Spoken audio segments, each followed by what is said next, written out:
Hey guys, welcome back to Cidery from Scratch. Today we have something new and exciting. We're actually here right now at the Grand Traverse Resort. We're here for a 2-day orcharding conference, so we're really excited to learn a lot today, and we'll bring you guys along as best we can. We're going to see how much we can record, but we are really excited about today's video because we're going to relay to you guys what we learned about orcharding, so stay tuned.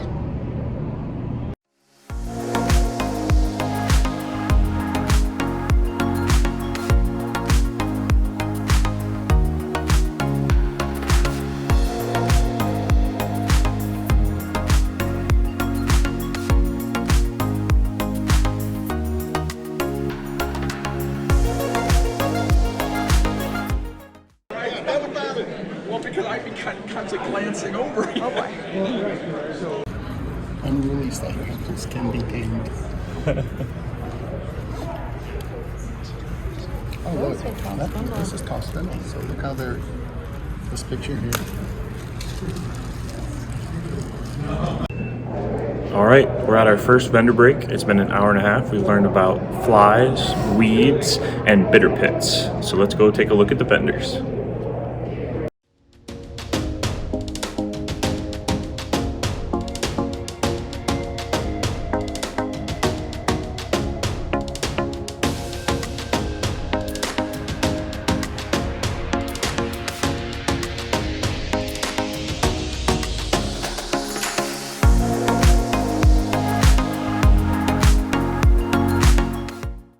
Thank you. Yeah, Awesome. That is awesome.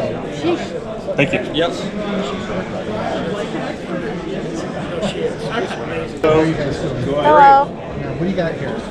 That is a filter for like a surface water application. Okay. So it's an automated filter. If somebody was, the standard procedure was a sand media tanks. There's big sand media tanks, takes up a lot of area. This takes up a fraction of the area. Yep. Get your water supply figured out first. Yep. If you don't have it, Yep. that's like a number one. You know, once you have that, then we can kind of you'll have an idea by then. You know, where your area that you want to irrigate. For us, it's like a 5-minute project to figure out a drip system for 5 acres.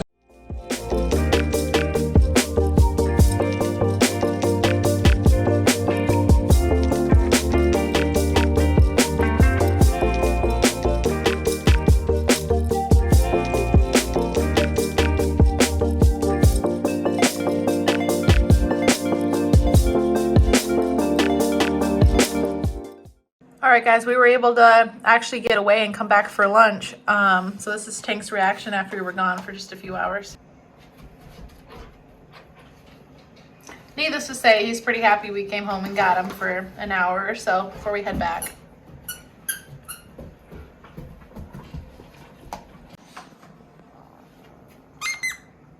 Hey, buddy.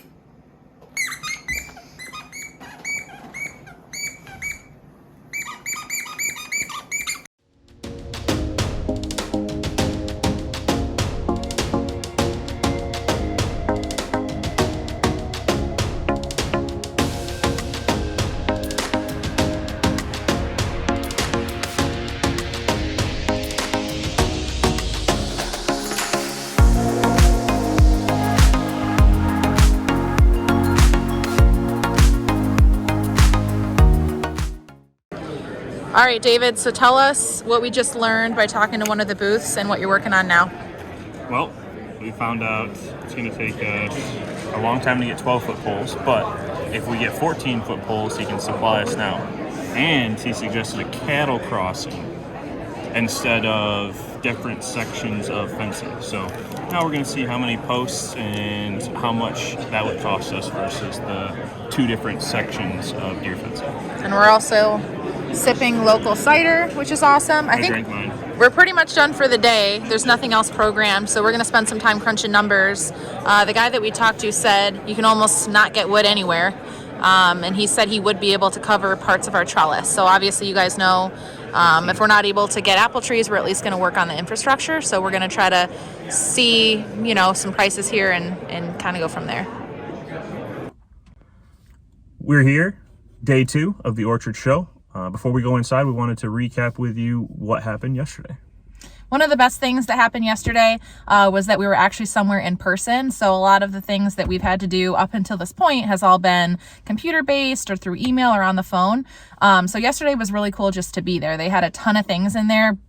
They had tractors, they had supplies, they had apple sales themselves. So it was just really cool to be there in person. As well, we met some people that, you know, we could put some names to their faces. So they know who we are, what we're about, and we could kind of explain our story. So it was just cool because we're going to need the support of these people going forward. And so it was cool to just be there, meet people, and be out and about for our first conference. And I'm excited for today to do the same thing. Yep. Some of the stuff we learned yesterday: SWD, pest fly that attacks cherries and cherry trees. So not something major for us, but it was cool to learn, cool to hear about. We learned about weed management and specifically what herbicides to use to prevent some of those weeds from occurring. We learned about bitter pit, what causes it, as well as treatments to reduce the likelihood of having that bitter pit in your fruit. We also learned the status of fungicide resistance, what chemicals to use if you start to see some resistance to fungicides in your orchard. Also, how to support the tree's hidden half, which was awesome. That hidden half was the tree's roots. So we learned a lot about that. That was probably one of the better talks that we were at. We learned about some FDA water rule proposed changes that they're trying to enact here in the next few months. And then we also spoke to vendors on infrastructure supplies, specifically the wood and the wood posts that we talked about earlier. For fencing. Yep, for fencing and for the trellis system. Then we talked to people on irrigation, hoses, and supplies for that. And then we also talked to one person for potential funding in the future should we need some help. Today we're really excited. We're going to bring you along like we did yesterday as much as we can. We've got 4 talk sessions. We've got more meet and greets with people there, and then we're going to speak to a few more vendors. Stay tuned for day 2.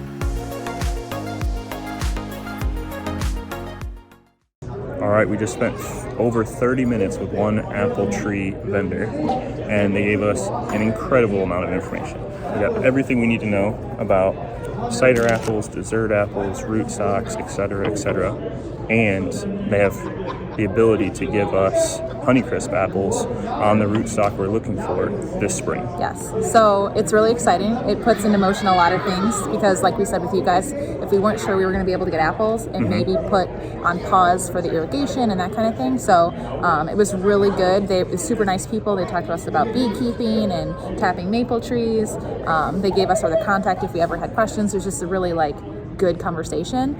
So we're really excited that we have the potential to figure out some numbers here and see if we can get apple trees for the spring.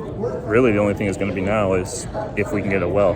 Yep. If we can get the well, we have contacts. The rest might be history. That's right. Very exciting.